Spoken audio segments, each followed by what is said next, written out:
Coaching offers a space where people can come in and they don't have to be a role. They don't have to be a responsibility or a duty or a figure that people know them to be. Because the whole idea of it is to just, strip it all off so that you can find like your own truth.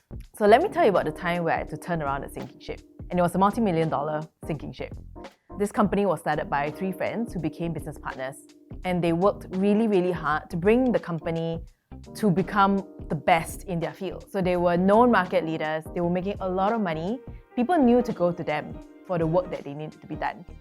Now, how did they fall from that position to a point where they had to decide whether they wanted to keep the business running or not?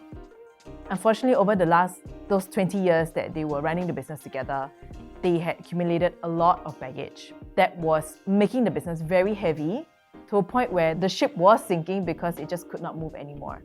And so I had to turn around this sinking ship in 24 hours. This is how you save a sinking ship. Step 1, get everybody together, bring them to awareness that the ship is sinking, and tell them that the best thing that you can do right now is to calm down. Step 2 is for everybody to assess why the ship is sinking. Because when we find the problem, we can then decide, are we going to solve it? Can we solve it? And then step 3 is then people coming together to make a decision as to, are they able to save the sinking ship? Do they want to save the ship, or would they rather jump? Now the thing is, I didn't have any conversation with them before that. Like, I only had one sheet of paper with their titles and like a 2-liner on what they wanted to get out of the coaching engagement, which was essentially, do we make a decision to just, close off? So the next morning, the female leader came up to me in the restaurant and she said, Lin, I'm open to this coaching thing, but don't make me do all this huggy shit. And I said, okay, I got you. We're not going to do that. We're going to do some real work. So this is what happened over the course of the next 12 plus hours. So the first step was getting the leaders into a one-to-one personal 90-minute conversation. So I separated them and I had a conversation with them around their values. Why did I talk about their values? Because values are what makes up who a person is. And when we can find our truths, we then know how to navigate the world. Often in trying to make things work, we lose ourselves because things are changing so much and so rapidly around us that we forget who we are. And out of that 90 minutes, each leader was able to arrive on what that one truth was, who they are, and what is it that they wanted. Then we could move on to step 2. So after they found out what their values were and what was important to them, they were then able to look at how over the last 20 years, in the midst of trying to make the business work, they had lost sight of that and they had become somebody that they couldn't recognize in the mirror.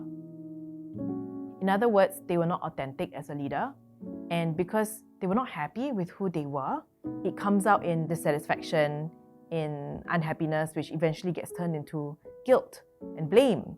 And that begins to fester in the relationships amongst the 3 of them. So the painful part is them, each of them realizing how this mess that they're in, they had a major part to play in it.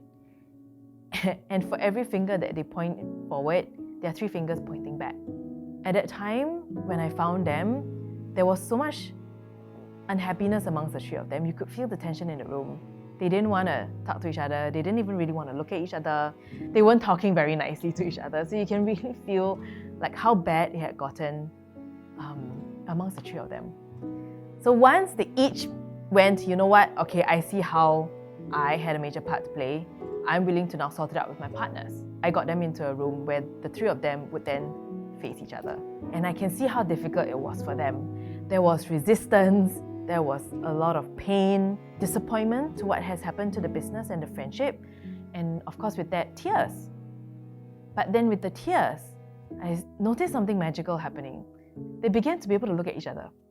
They began to be able to connect.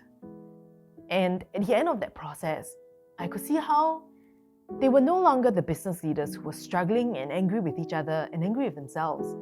They were once again connecting to each other like friends. And I can see how 20 years ago, they would have sat across each other and go, you know what, we can make this work. And because I saw that possibility for them, I knew that at one point, they are going to be able to see themselves. So after they went through that process, it was so much lighter. There was finally some smiles, some freedom, some happiness. And they sat down together and they camped out until 2 a.m. Okay, huddled over, obviously very sleepy, very tired, but they were really going at it to crack this and make a decision as to are they going to continue the business or not. And at the end of it, when we wrapped up, they all stood up and they gave each other a big bear hug. And they said, you know what, I think we can do it. So I've always seen how coaching will always spin off something positive. In fact, multiple positive things. Right? The process can be painful sometimes because, if you're been wearing like this armor for the longest time, it's almost like it's grown into your skin, right? You look at yourself in the mirror and you go like, well, that's me, that's my armor today. That forms your identity of who you are. And to tear it off and for a coach to say, wait a minute, no, maybe that's not you. It's not the easiest process, but it is the most rewarding process.